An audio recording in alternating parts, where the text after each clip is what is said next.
दशम श्रेणी पास कला परे पिलांक मनरे सबुठारु बड़ प्रश्न थाए कि एबे से कौन करिवो को स्ट्रीम पढ़िले तापाई भल हेबो। यह एपरि समय होता है कि स्टूडेंट को डिसीजन नबा को पड़ी थाए एबे से कौन करिवो आउ जहाँ भी से डिसीजन नेबे जहाँ भी से पढ़िबे सेइथरे तांकर कैरियर निर्भर करे। तो यह बहुत इंपोर्टेंट होता है कि आपण ठीक समय रे ठीक सब्जेक्ट ठीक स्ट्रीम को बाछिया।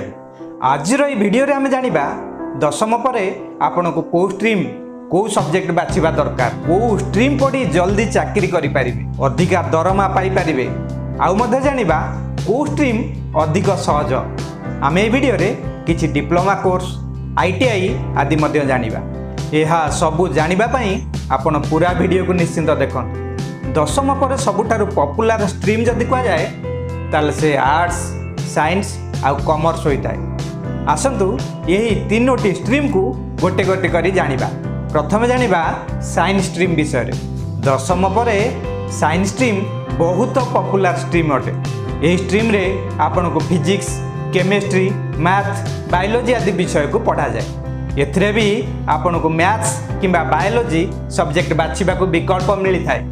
यही स्ट्रीम आपनको पाई एक भल स्ट्रीम होई पारे जदि आपण साइंस बा टेक्नोलोजी उपरे आगो को बढ़िबा को चाहुथिबे बा कैरियर बनाइबा को चाहुथिबे। यह पढ़ी आपण इंजीनियर डॉक्टर पैरामेडिकल आदि कैरियर ऑप्शन पाई परिबे।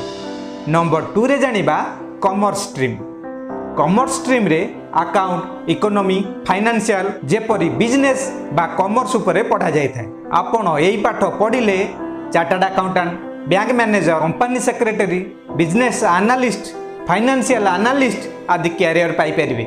या छड़ा आपण बिजनेस फाइनेंस इकोनॉमी आदि फील्ड रे हायर स्टडी करबा को चाहुतिले तो आपण ए कॉमर्स स्ट्रीम नै पढ़ी परिबे।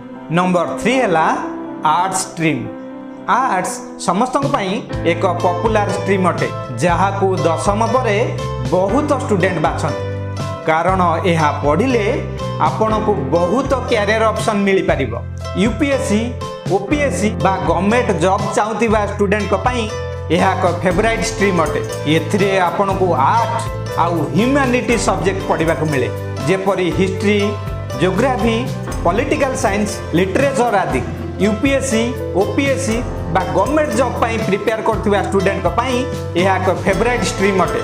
जदि आपण एई सब चाकरी चाहुचंती तो आपण आर्ट्स स्ट्रीम पढ़ी पारिबे। एथिरे आपण जर्नलिस्ट वकील मध्य बनी पारिबे। यही स्ट्रीम बहुत भल, आपण मध्य ताकू बाछि पारिबे। यही आर्ट्स साइंस कॉमर्स स्ट्रीम बदल रे आपण अलगा किछि मध्य पढ़ी पारिबे जेपरी डिप्लोमा कोर्स। दशम पर आपण डिप्लोमा भी करि पारिबे। यही diploma course short term course अटे जहाकू वर्षे बा 2 वर्ष मध्य रे कंप्लीट करा जाय थाए। आउ एहा जॉब ओरिएंटेड कोर्स अटे जहाकू करिबा परे जॉब मिलिबार संभावना अधिक थाए। आपनको पाखरे बहुत डिप्लोमा कोर्स मध्यरु गोटिए कोर्स को बाछिबार ऑप्शन थाए जहाकू आपण इंटरेस्ट फ्यूचर कैरियर मध्य रे बाछि पारिबे जेपरी nursing digital marketing diploma in computer application hotel management fashion designing आदि। एबे जानिबा आईटीआई कोर्स विषय। दशम परे आपण आईटीआई कोर्स मध्य करि पारिबे। आपण एई कोर्स आईटीआई इंस्टीट्यूट रे करि पारिबे।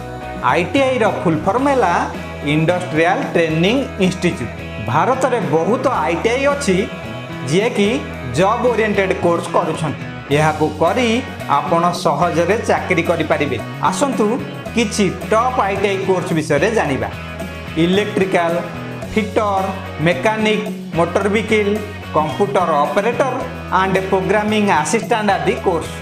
आशा करिबे এই ভিডিও आपनको पसंद आसीथि आउ आपनको कैरियर बाछिबारे आपनको सहाय्य करिबे। এই ভিডিও आपण कोउथिरे कैरियर बनाइबा को चाहुचंती मते कमेंट करि जणातु। वीडियो को लाइक आउ शेयर करंतु। चैनल को सब्सक्राइब करनथिले सब्सक्राइब कर दियंतु। रहउची पुनी भेट हबो आउ एक नवा वीडियो रे। थैंक यू नमस्कार।